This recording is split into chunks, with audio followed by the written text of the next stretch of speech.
If you ever had to rename your class, function, or variable name when developing your Unity project, you'll be forgiven for thinking that it is quite the hassle, as doing it means you will now have to update every occurrence of the name or get a ton of errors across your projects. But do you know that you can just right-click and rename in Visual Studio to fix this issue? This updates all the references to the old name with the new one, and in the case of classes, it even updates the file name of the script for you across the project.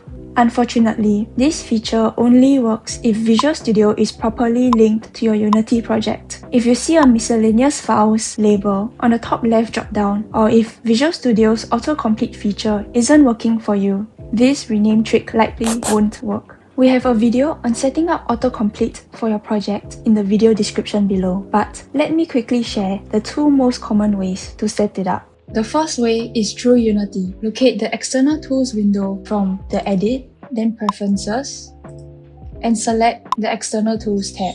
Set the External Script Editor to the version of Visual Studio that you installed alongside Unity. Then, click on Regenerate Project Files button. The other way would be through Visual Studio. Go to Tools and select Get Tools and Feature, which will open up Visual Studio's installer. Once it's open, head to Workloads and find Game Development with Unity. Check the box and select Modify on the bottom right of the screen. If this still doesn't work for you, then you will have to watch our more detailed videos on this topic. The link is in the description below. Thank you!